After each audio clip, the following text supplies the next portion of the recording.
quality of the comments, the question, the exchange that young people like you had during the past 3 years. I was talking with other colleagues from outside Georgia, and we agreed that it's very difficult to find this level of discussion, especially among young people in many other countries. I prepared a presentation following the guidelines sent by the organizers with a minor adjustment in the title, as you can see there. I will talk about the new Latin American left, and in particular about the Latin American left in government.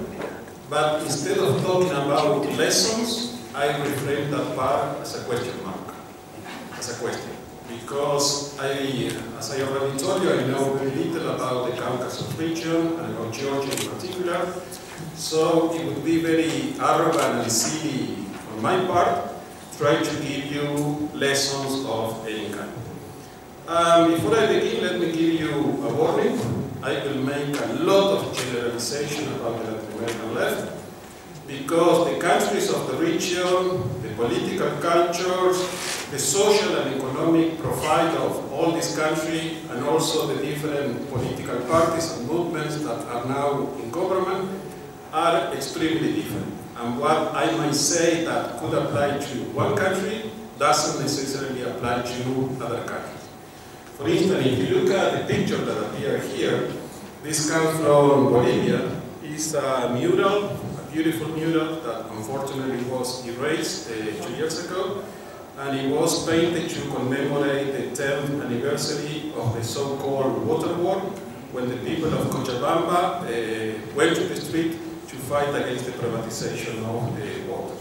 And here you can see mostly young people, indigenous people, and by the way they dress, you can recognize that this is Bolivia. If I show this picture for people in Argentina, Brazil, or Uruguay, they wouldn't recognize themselves as part of this area. So we must be aware of the internal diversity of Latin America. That makes it difficult to talk about the Latin American left in general. Also, before I begin, let me clarify the place from which I will be talking from. The biography that was printed in the program that you received is quite old.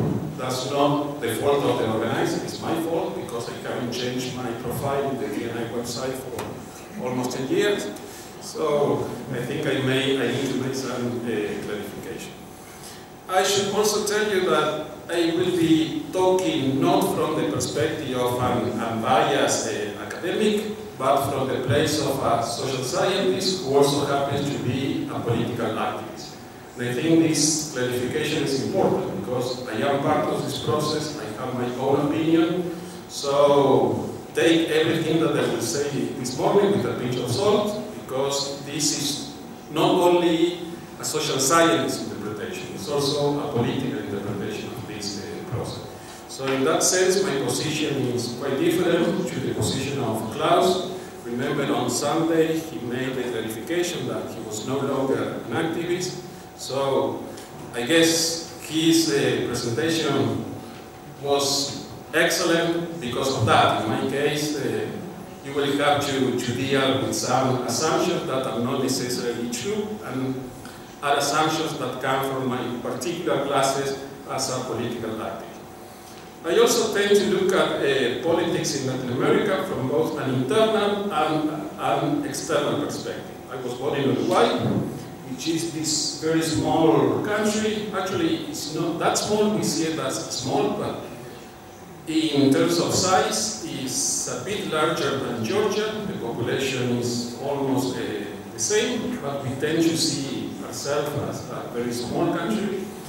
But I'm also a naturalized European citizen, and I live and work in the Netherlands.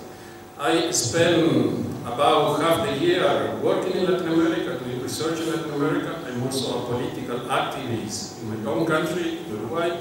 So that's why I told you that I will have, at the same time, an internal and external perspective. And before I go on, I think it's important to make some clarification about the kind of countries we are talking about.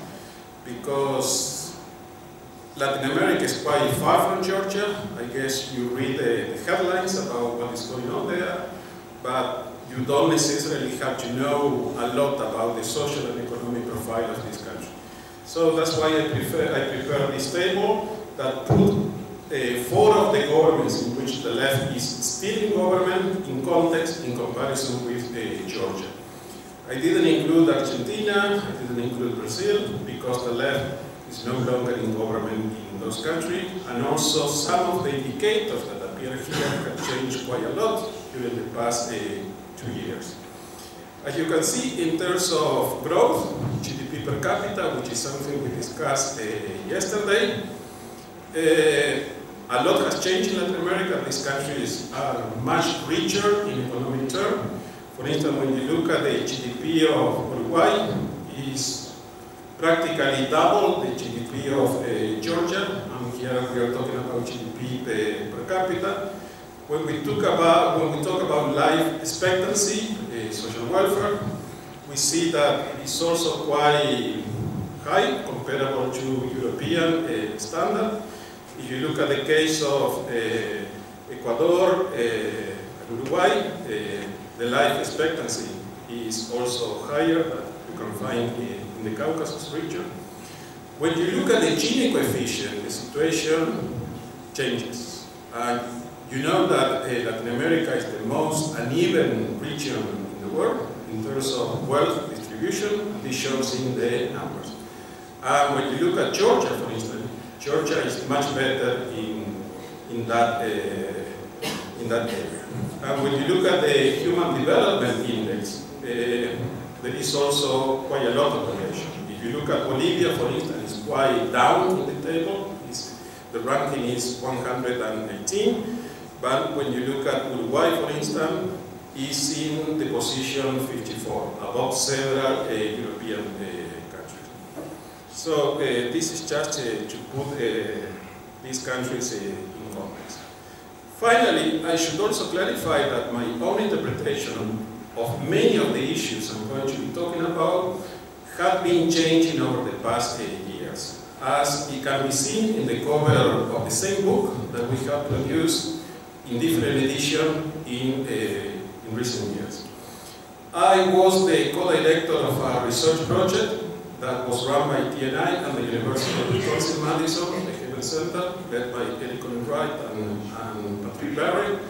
And the first edition of the book that we produced in the context of this project, which was about the Latin American left in government, came out in 2006 in Spanish in Colombia. By that time, we were very enthusiastic about the future prospect of the new Latin American left. If you look at the contents of each chapter of this book, you can see that we were quite hopeful about what was going on in Latin America. Then, 2 years later, we published a second edition, a European edition in Spanish, in Madrid. By then, most of the contributors had requested to rewrite their individual chapters, because they already had begun to question some key features of the progressive governments of the region. So they were not so happy anymore about what was going on in many of the countries where the left was involved. Then, 2 years later, we published the English edition with Pluto in London. And by then, 3 of the original contributors didn't want to appear in the book because they were very critical about the Latin American left, and they proposed other people to write. We convinced them to remain in the book and express their criticism. We had also requested the publisher to put a question mark under Utopia Report. The publisher didn't want that because they thought that the book wouldn't sell.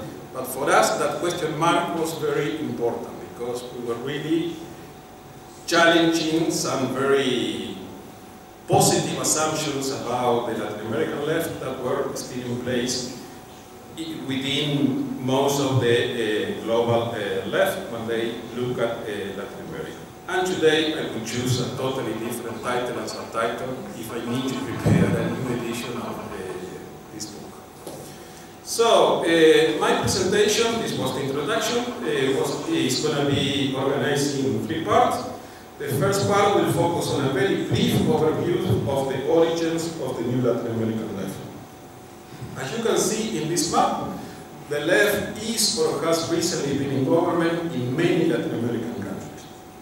But what is the nature, the real nature of the Latin American left? And I don't know if you can see clearly there, but here we have different colors for different countries. Can you guess why I choose those different colors? First, you see in dark brown, Cuba. Because Cuba, for many reasons that I will try to explain in a minute, it's not part of the new Latin American left. It's a left government, but it's not part of this recent way that, according to some researcher, can be called as the pink tide, or it has received many other adjectives. And then we have in dark red the 3 countries that are supposedly more radical or populist countries, which are Venezuela, Ecuador, and Bolivia. I say supposedly because when we look at the concrete social and economic policies that have been implemented by all the countries of the left, this distinction between moderate, populist, or social democratic countries are not really so clear-cut. And then you see a group of center-left governments, as they have been defined by the international media or social democratic, that are those that appear in pink.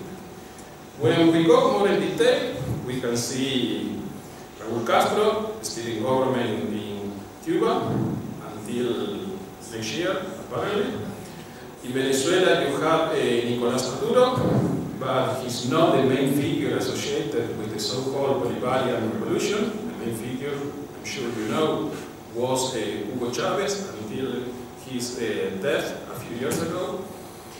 Then we have Evo Morales in Bolivia. We had Rafael Correa in Ecuador. This picture is from 2015. Now there is a new president since a few weeks ago, whose name is Lenin Moreno. Don't make fun about the name. Then in 2015 we have Dilma Rousseff as president of Brazil. She was impeached. She wasn't also the main figure associated with the left in government in Brazil. The main figure is Lula da Silva, who was president, a quite successful president, but now has been prosecuted because of corruption charges. But before that, he appeared to be the almost for sure winner of the election next year. So he would be back in power. Then in 2015, we had probably the most famous president of the whole Latin American left, José Mujica, the president of my country. He is no longer the president because there were elections. Now there is a new left-wing president, Tabaré Vázquez, who used to be the first left president in Uruguay. But the main name associated with the left-wing government in Uruguay still remains Mujica. He's a former guerrilla fighter, and I'm sure you read in BBC, the Financial Times, The Guardian, a lot of reference of him being the poorest president on earth, the less corrupt, the more honest, etc., etc.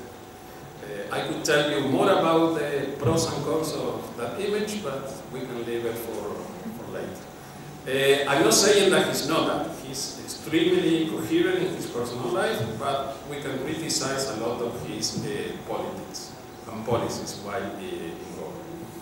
Then we had Argentina. The president in 2015 was Cristina Kirchner. She was the wife of a previous left president, even though it's quite difficult to talk about the left in Argentina because Peronism has both a left-wing sector and also a right-wing sector and everything in the middle. So she's a quite difficult woman herself to categorize as a leftist. but she was still in government in 2015, and she lost the election, and now there is a right-wing president, Mauricio Macri, back in government in Argentina. And then we had Michelle Bachelet, the president of Chile. She had been president before. Some of us wouldn't also include Chile as a left-wing government. It's something else. It's not really left, but for the purpose of this presentation, let's leave Chile there. And more recently, we also had a left-wing president elected in Salvador, Salvador Sánchez Serán, who was representing a former guerrilla movement, the Frente Farabundo Martí of National Liberation, and a university professor, a top political scientist, Luis Guillermo Solís, as president of Costa Rica. And then, last, I included Daniel Ortega. For sure, he doesn't qualify as a left-wing president. He's somebody who talks left, but walks right. When you look at his economic policies, he has signed free trade agreement with the US, with Europe. He has repressed social protests. In terms of gender rights, for instance, he's awful. He was accused, and apparently he was accused of raping his own daughter. That's why whenever he goes to give a presentation anywhere in Latin America, all the feminists in the room walk out because they don't want to stay in the same room with this guy. So, what the new Latin American left is not. I think this is also important to understand what is the Latin American left. First of all, when we talk about the new Latin American left, we are referring to political processes that have been taking place in the region during the past 2 decades. It is a process quite different to what we could refer as the old Latin American left of the 1960s and 1970s. I guess many of you, or most of you, can recognize the two men there. At least one of them. The one on the right is Fidel Castro, when he was young, the main leader of the Cuban Revolution, and the one on your left is Salvador Allende, who was the socialist president of Chile for a brief period at the beginning of the 1970s. It was an extremely interesting process, the first time that the so-called democratic road to socialism was attempted successfully, but he was deposed by a military coup led by Augusto Pinochet with support from the United States court. But this is not the new Latin American left. Moreover, the new Latin American left is not about the Cold War era socialist revolution, such as the Cuban Revolution in the 1950s or the Sandinista Revolution in the 1970s.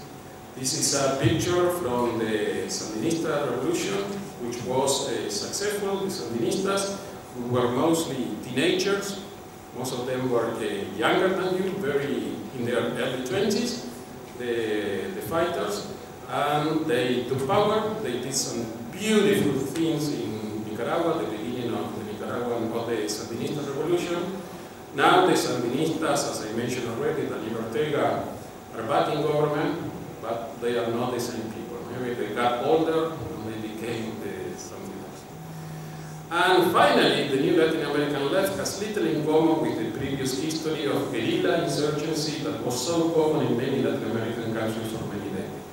In terms of political strategy, a lot has changed within the left since the picture was taken in 1967. I guess you can recognize the man who is in this picture, a dead man.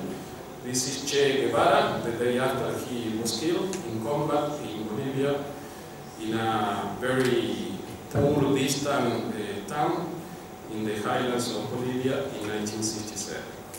There was only one remaining civil war still active in Latin America, that was Colombia, but as I'm sure you have read in the newspaper, there has been a peace agreement with the main guerrilla group, the revolutionary forces, the revolutionary armed force of Colombia, the FARC, and now the government is negotiating with the other main guerrilla group, the National Liberation Army, and hopefully peace will be finally achieved in Colombia.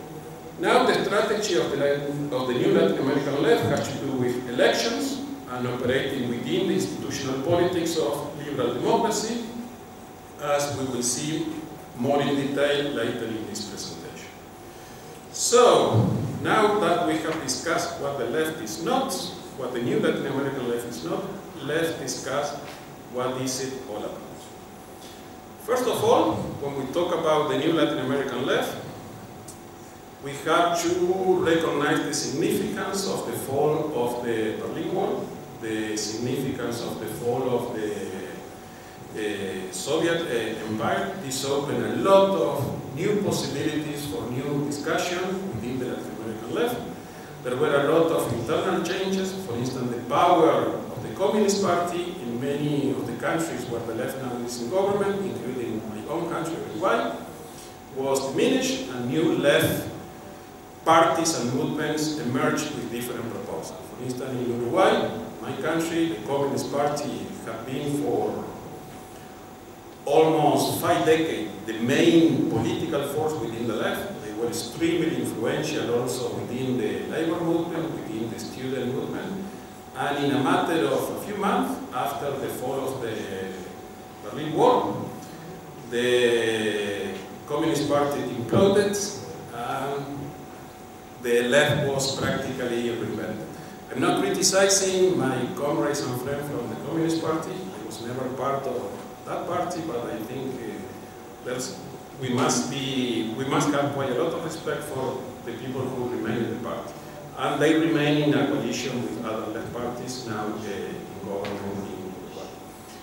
Also, when we talk about the new Latin American left, we need to recognize the significance of what other researchers have been referring to as the global solidarity and justice movement. I think it is not by chance that many of these governments evolve at the same time that the World Social Forum, for instance, and similar kind of regional and global gathering were gaining strength. This has to do with Seattle, this has to do with a lot of struggles against free trade agreement, a lot of environmental struggles, the rise of indigenous people's power, etc., etc. And the left, the new Latin American left, also has to do a lot with the new understanding of democracy, and in particular, participatory democracy. I think this is important for the discussion that we are going to have this afternoon, or this evening, about urban politics, city politics. Before the left came to government in many of this country, there have been some beautiful experiences of reinventing politics and reinventing local governance at the municipal level. For instance, I did my PhD in Brazil about participatory budgeting 20 years ago when nobody was talking about participatory budgeting, and I was really fascinated by the way ordinary people could be talking in popular assemblies about very complex policy issues. So the whole idea of participatory democracy was very important in the birth of what now we refer to as the new Latin America. And we also need to understand that all these parties and movements that are now in government or have been in government recently didn't appear in a vacuum. There was a lot of social, popular mobilization, a lot of different kind of struggles all over Latin America. I already referred to the struggles against privatization of water. There were struggles against the privatization of electricity, telecommunications, a lot of mobilizations against free trade agreements, bilateral investment treaties, a lot of struggles against neoliberalism in general. And also there was a lot of disenchantment with neoliberalism because people realized that all the promises that had been given by the right years before were not satisfied, were not accomplished. So let's move now to the second section, the left main achievements and challenges. Let's first look at the achievements. I think we need to understand the full significance that the new Latin American left had in terms of social inclusion. This is something that we began to discuss yesterday in the evening. There were many and diverse social programs and new social policies being implemented in many countries where the left has been in power. Some of these programs were not really new. For instance, the most successful program, the Bolsa Familia, the family grant implemented in Brazil, had been already designed by the previous government run by a very famous social scientist, Fernando Enrique Cardoso, one of the main theories of dependence theory. He had created this program. But when the Workers' Party of Brazil, when the PT came to government, they expanded and they deepened this program, together with many other related social policies. And the results were quite impressive. For instance, in the case of Brazil, there is some debate about how many people were really taken out of poverty. Some people talk about 40 million, some people talk about 50 million, etc., etc. But we are talking about a huge number of people. And there were also very ambitious social policies in Venezuela, under a totally different institutional context, not so dependent on the previous existing institution of the state. They were more ad hoc, with less accountability, we could say. I'm talking about the misiones. The missions would be in English, that were created by the government of Hugo Chavez in Venezuela. And for some years, they also had a huge impact. When we look at the report, for instance, of the Latin American United Nations Economic Commission for Latin America, CEPAL, ECLAC, we see that the levels of poverty reduction, also the levels of inequality, really changed. There was a lot of improvement in Venezuela when these policies were adopted. And we could talk also about what happened in Argentina, what happened in Uruguay, what happened in Bolivia, what happened in Ecuador, with a similar result. There were also a lot of attempts to innovate democracy, and in particular participatory democracy. I already mentioned participatory budgeting, that was originally created in Brazil and then expanded to many other countries in Latin America and also many countries in Europe, including now many European cities are trying to implement participatory budgeting. Jagoda yesterday mentioned the case of Zagreb, where a new party created by some of our friends, some of our dear friends, including in the proposal participatory budget. The problem is that participatory budgeting has been pasteurized. It has become a mainstream component of the agenda of the World Bank, UNDP, and now it is exported internationally as something that has little to do with the original version of participatory budgeting. It's seen more as a managerial technique for running the city with less corruption, but not really as something that would modify the correlation of social power, political power within the city, as it was originally attempted in Brazil. But we could also talk about the consejos comunales in Venezuela, the community councils. There's a lot to criticize about the community councils, but there is also a lot to say in terms of positive innovations that were introduced in Venezuela in that context. Now we can talk about comunas, and there is a very interesting debate at the grassroots of the critical Chavistas who are not very happy with the current government, who are proposing a reinvention of the Venezuelan state based on the ideas of the communes, the idea of the, what you say in English, comunas, communes. So, we also need to recognize the attempts, and to a large extent successful attempt, to change the institutional framework, especially in terms of recognition of rights and the adoption of new development models and development, we should put it between brackets because the whole idea of buen vivir, good living, for instance, goes against the core idea of development itself. There were constitutional reforms in Venezuela, in Bolivia, and Ecuador with approval of very progressive new constitution. The concept of good living or well living was adopted, included in the constitution. Buen vivir, to use the Spanish name, describes a way of doing things that is community-centric, ecological balanced, and culturally sensitive. Actually, it doesn't come from the Spanish language. It comes from the cosmovision of the indigenous people of the Andes. Don't ask me to pronounce the Quechua original concept because it's quite difficult. But the whole idea of good living is a far cry from the market, from free market capitalism, and it was even explicitly included in the Constitution of Ecuador. For instance, if we look at the Constitution of Ecuador, we can see a paragraph at the beginning that says, we hereby decide to build a new form of public coexistence in diversity and in harmony with nature to achieve the good way of living. And when you look at the Constitution of Bolivia, there is also explicit reference to the idea of buen vivir.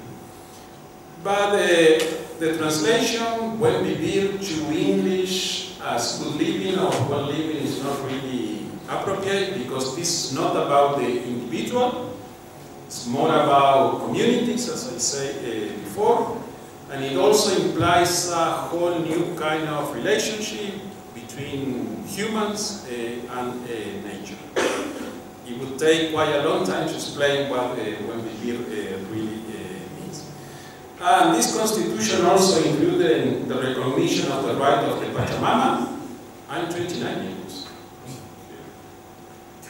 I'm looking here at my computer. They include the rights of the Mother Nature. I'm not, being a Uruguayan, I'm not really comfortable with the rights of Mother Nature. Maybe I come from a more liberal tradition, but in the context of Bolivia, Ecuador, and Bolivia, this means a lot. And also this constitution includes a recognition of the rights of indigenous people. For instance, in the case of Bolivia, the new constitution changed the official name of Bolivia. Now we have to refer to Bolivia as the plurinational state of Bolivia, which is a very clear recognition of the rights of the different nations that compose the Bolivian state. There was also a lot of improvement in terms of South-South cooperation and new models of regional integration. I'm sure you heard about ALBA, the Bolivarian alternative for the Americas, which theoretically was beautiful because it was a totally different institutional architecture for regional integration in terms of trade, in terms of investment, in terms of South-South cooperation more in general. I say in theory because ALBA never really flew. It's to a large extent a failed project, and then we can discuss why it was a fail. There were also attempts to create a different financial architecture, a new bank that was called Banco del Sur, south of the bank, etc., etc. In terms of gender and reproductive rights, there were also progress, but only in some countries. Latin America is extremely conservative in terms of gender and reproductive rights. In the case of Uruguay, my country, a very progressive abortion law was passed when the left came into government. 5 days ago, the Chilean government also changed, the Chilean state changed its position regarding abortion. But when we talk about abortion without restriction, only Cuba, Puerto Rico, and Uruguay are the 3 Latin American countries that have full right to abortion. Then there is possibility for abortion in Brazil and Argentina, but only under certain cases. Also, in terms of LGTB right, the situation is quite diverse. When the left came to government, it changed the situation for gay couples to marry and adopt children in Uruguay, but that wasn't something that was reproduced in other Latin American countries where the left was involved. Also, there have been progress in terms of individual rights. I guess you read in the news that marijuana is now regulated, produced and distributed by the state in Uruguay. It is sold in pharmacies. There are also the possibility of joining a growers club in case you want marijuana of better quality with a higher percentage of THC. Or you can have a self-production at home. There is a limit to the number of plants that you can have. But some of us, including me, are very happy with this measure adopted by the left government in Uruguay. There was also a lot of changes in terms of public ownership. There were many nationalizations in Venezuela, Bolivia, and Argentina. In the case of Ecuador, there were new public enterprises were created. In the case of Uruguay, state-owned ownership were modernized and empowered. There has been also a lot of resistance to privatization. In Uruguay in the 90s, there was a huge social mobilization that changed the constitution to prevent the privatization of public enterprises in the future. And then in 2004, the constitution was changed again to declare that water and sanitation are human rights and only the state can be in charge of providing access and managing this service. But when they look at the result of nationalization, the picture is quite uneven. In the case of Venezuela, nationalization has been mainly a failure. There is total chaos in the management of most state-owned enterprises, very bad quality of services. And when you look at the case of Uruguay, for instance, you see huge advances in terms of energy and in terms of telecommunication. For instance, Uruguay now has the second fastest internet in the world, and is the only country that has managed to extend optic fiber, is that the word in English, to the whole territory of the country. And I also mentioned yesterday the example of Uruguay energy revolution. This is a country that made a dramatic shift to more than 95% of electricity produced from clean energy. And in less than 10 years, since the left has been in government, the country has slashed its carbon footprint, which is a huge investment in wind power. There was a lot of discussion in Paris during the climate summit about the example of Uruguay and how much it would be replicated. There was coverage in The Guardian, BBC, Financial Times, so if you want to read about it, just Google Uruguay energy revolution and you will get a lot of articles. The key element in the transition has been a very efficient and successful public utility, UTE, which is the one you see there in the picture. But some of us are not so happy because the transition to wind power has included the partial privatization of generation. Because the government wanted to have the transition fast, they argued that the public sector was not enough. Some of us challenged that with numbers. We say that the state itself could have done it, but finally the government decided to open the door to private power generator to open some wind parks and solar parks. Let's now look rapidly at the challenges, and I only have 3 minutes left. First of all, we need to be aware that the ambitious social policies implemented by the Latin American left were possible because of the high demand for commodities, in particular from the rising economies of China and India. So this makes the whole progress achieved quite unstable. If the prices of commodities in the international market change. But Latin American governments, including both left and right, have not been able to reverse the structural weaknesses and instability of their national economies, which continue to be based on the structure of production and patterns of foreign trade that creates a lot of vulnerability. Another problem is that popular organizations have been weakened across the region, and there is now a growing gap between the government, the left party in government, and the social grassroots. This has affected mainly rural movement. This is a mural from Brazil, from the MST, the landless movement. which used to be the largest and most powerful social movement in the world. Now the MST is much smaller and weaker. We could say something similar about the Pachacuti, the indigenous movement in Ecuador, and in many other places where there is a lot of contradiction and even opposition from the social movement to the left in government. An exception would be the trade union, that in several of the countries where the left is in government have been in power. And this has to do with changes in labor law, forcing people to engage in tripartite negotiation, which implies joining a union, etc., etc. And the most clear case of empowerment of the union has been Uruguay. We also need to be aware that there's increasing rise of a very radical and violent right-wing forces. I guess you read in the news that a lot of information about how the Chavista government is repressing people, with the police, killing people, protesters, etc., etc.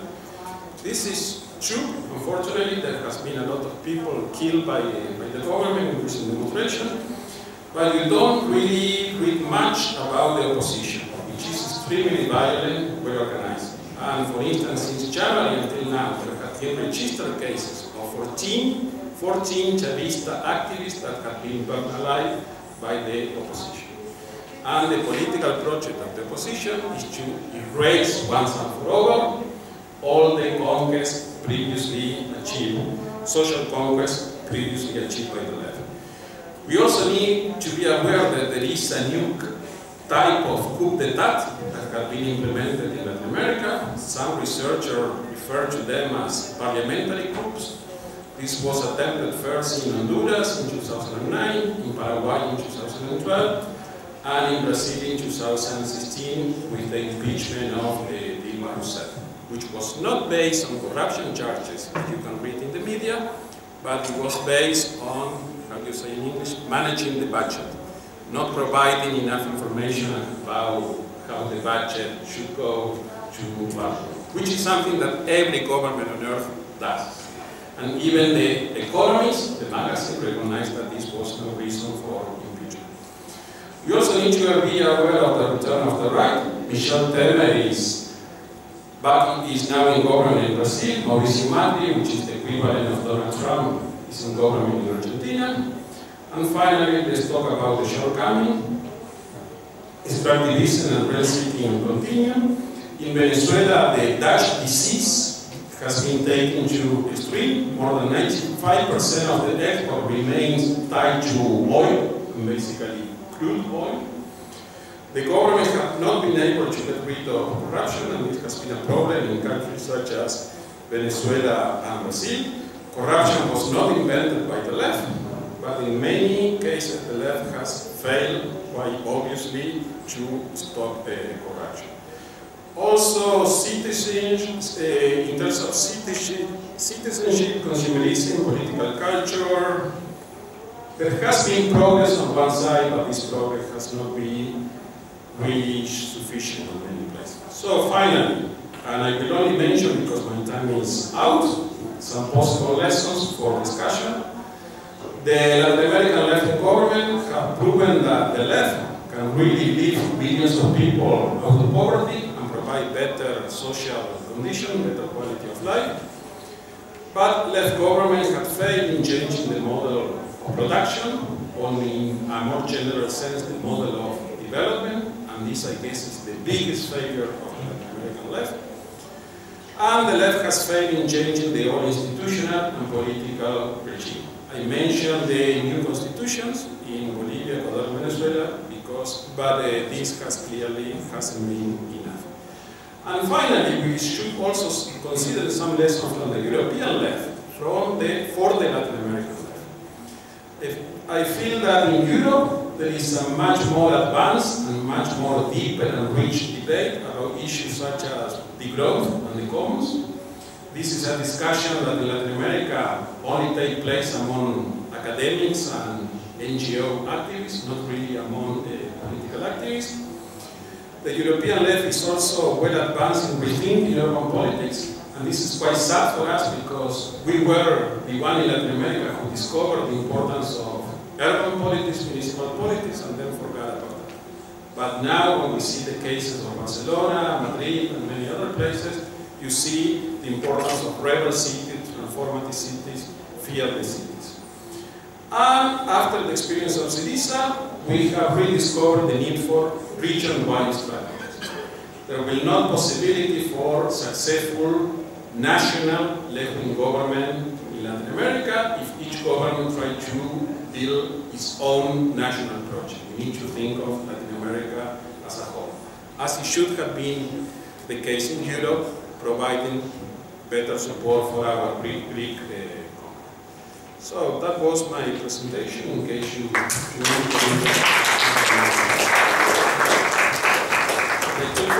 43 minutes.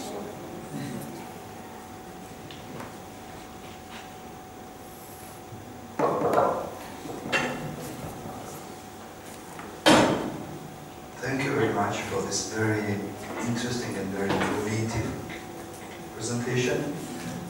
Now I open the floor for the discussion. ჩვენ გვაქვს ნახევარი საათი დისკუსიისთვის. ვთხოვთ ხელი აიწვიოთ, პირველად აიაბერა ესწრებოდა და მე ჩამოვიშვა ყველა მსურველს და მოგცემთ შესაძლებლობით დაგვარად და ყველა შესაძლებლობას გამოთქვათ თქვენი აზრი და ასვათ კითხვები. მეგროვთ რომ მოკლედ ვისაუბროთ იმისთვის, რომ შეიძლება მეტ მონაწილეს გქონდეს შესაძლებლობა დისკუსიაში ჩართვის. Thank you for this interesting presentation, and I would like to ask about civil society in Latin America. For example, I have read the article by Sonia Alvarez about the NGOization of women's movements, and she says that since 1970s there have been grassroots women's movements and feminist movement in Latin America, and then in 1990s came NGOization, and these women, or some part of them, were co-opted in the NGOs.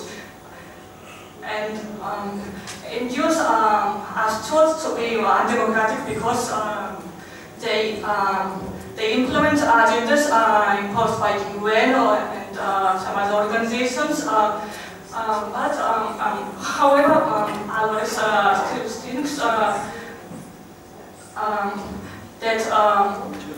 some NGOs are like hybrid versions between these social movements and more technical NGOs. And I'm interested what is the situation now. What is the relation between these NGOs and other movements, if there are still other movements? Arlubaria, Levanta, Gyuri. Იგი მადლობა საინტერესო მოხსენებისთვის. ლეჯიტურად გამიმეორებ ჯერ კითხვას, რომელზეც გუშინ მივიღე პირობა, რომ დავწერე პასუხს. თქვენ გუშინაც ახსენეთ, რომ აი ევროპული წითელი და ლათინური წითელი ერთმანეთისგან განსხვავდება. სხვა ტონალობა აქვს მოძრაობას და შინაარსი ევროპაში და სხვა შინაარსი დატვირთვა და სტრატეგიული ფორმა აქვს ლათინურ ამერიკაში. და აი ამ განსხვავებაზე თუ გავამახვილებთ ყურადღებას და უკეთ წარმოაჩვენთ, ძალიან საინტერესო იქნება. და მეორე კითხვა იგივე კითხვას მოიცავს ფაქტობრივად, არ არის სტატისტიკური ცალკე კითხვა, უკავშირდება იმას, რის ფასად მოხერხდა მწვანე და მემარცხენე მოძრაობების ერთი ქოლგის ქვეშ დაყრა ლათინურ ამერიკაში. რის ფასად მოხერხდა ის, რომ მწვანე უდრის წითელს და წითელი უდრის მწვანეს.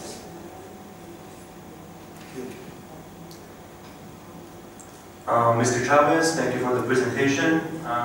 My question concerns the anti-American sentiments among the Latin American left, because we're getting mixed signals. On the one hand, you have the gradual warming of relations between Cuba and the Obama administration, but on the other hand, there's the lingering anti-imperialist sentiment that has, deep roots within the Latin American tradition. And my question is quite simply, what's the state of the anti-American sentiment among the Latin American left? Thank you.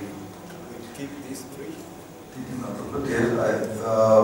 გთავაზობ ამ სამ კითხვაზე მომსახურების მიწეს ესაზღვრება რა გასცეს პასუხი ამასობაში ვერიგით იქის ჩანიშნას და შემდეგ სამ კითხვაზე ისე დავუბრუნდებით პასუხებს. Yeah, thank you for the three first very interesting questions. Yeah, I am familiar with Sonia Alvarez's comments and discussion about civil society in Latin America. Many years ago, in 2003 or 4, I don't remember, she published a beautiful book together with Arturo Escobar, which was under the title Cultural Politics, Politics of Culture, where she was already talking about the problematic relations between NGOs, popular organizations, political parties, etc. And she wasn't the first to talk about the risk of NGOization of politics.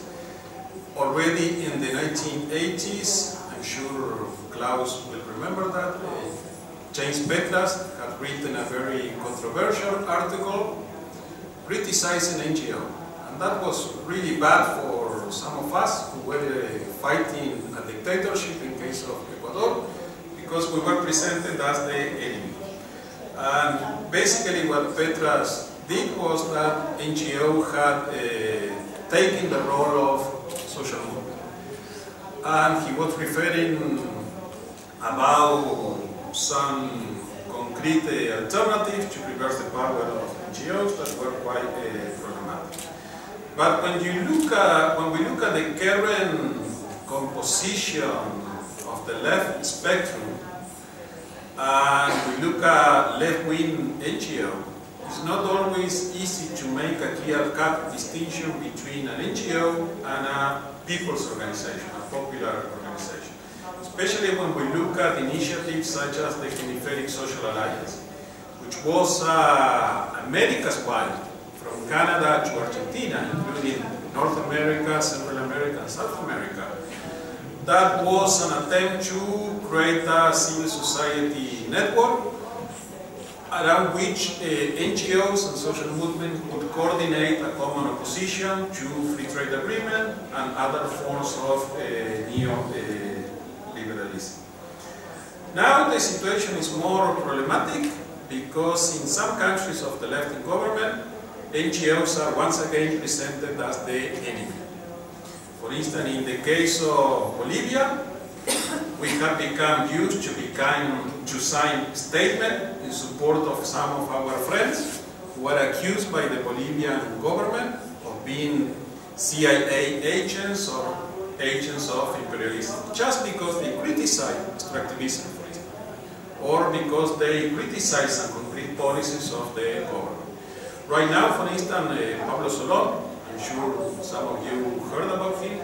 He's a very famous Latin American activist. He was the ambassador of Bolivia in the climate negotiation when Bolivia was the leading voice for all of us in this international climate negotiation. And now Pablo is very critical about the extractivist and neo-developmentalist tendency of the Bolivian government. And 2 weeks ago, he was taken to court, and now he's facing the possibility of a 5-year term in prison because of his criticism to a project for building a huge mega dam in the Amazonia, the project of El Bala that I mentioned yesterday.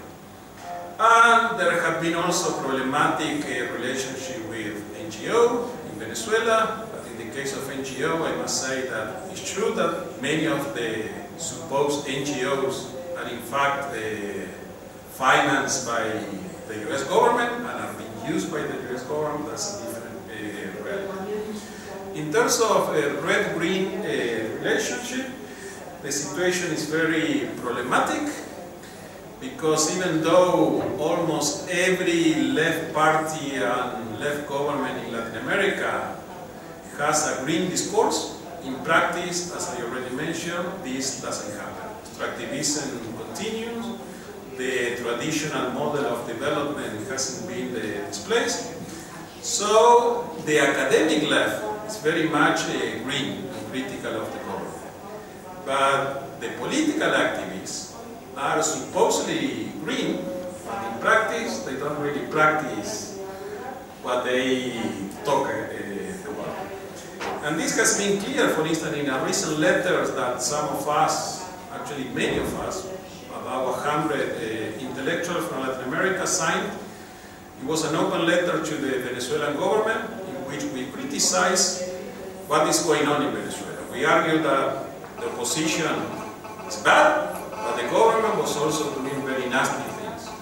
And in that letter we also mentioned extractivism and the wrong environmental policies of the Venezuelan government. That, for instance, have reserved 40% of the territory of the Venezuelan government as an area free for the operation of the national corporation. It's called in Spanish Arco Minero del Orinoco. In English would be the mineral arch of the Orinoco River.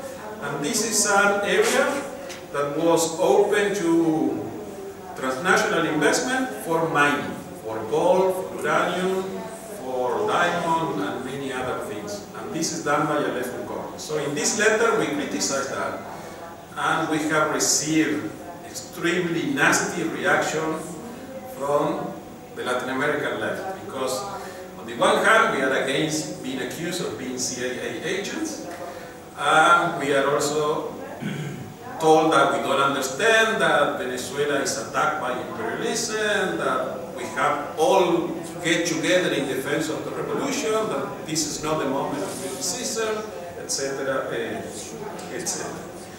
In terms of anti-American sentiment, that is very much in force in most places where the left is in government, and I think there are many reasons to be against US imperialism, because we have a strong history of US intervention, but that interpretation of imperialism is changing within the left, because we are realizing that no longer the US is the only bad guy.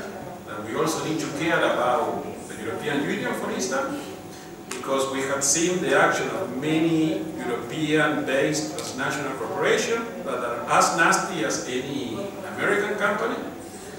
And we also have seen the action of Chinese corporations that are very active in some parts of Latin America.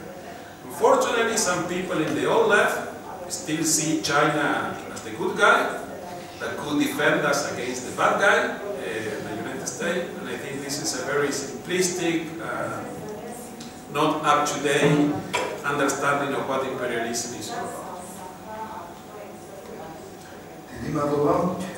შემდეგი სამეული მერალ კეჩხოშვილი, შემდეგ გული აზერბაიჯანი, ნინო ტურიშვილი.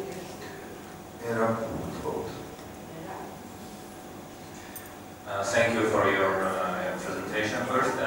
You mentioned your president, José Mujica, and you said that from your perspective he had some failures. You're right, like being part of this world, he's more like idealized person who was like humble, poor. But can you tell from your perspective his biggest failure, what he didn't achieve, what he could and couldn't? Let's go to 2 more questions. Okay, thank you. Thank you very much for thank you very much for both presentations yesterday and today. It was very impressive. Since you have been generalizing, I have a question. Request to ask you to generalize one more thing.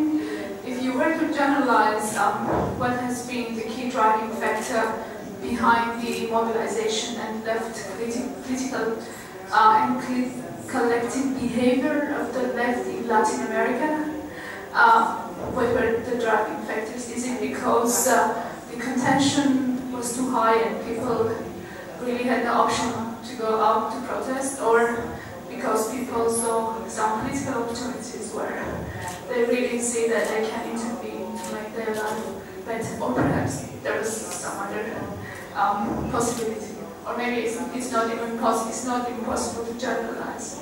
Thank you.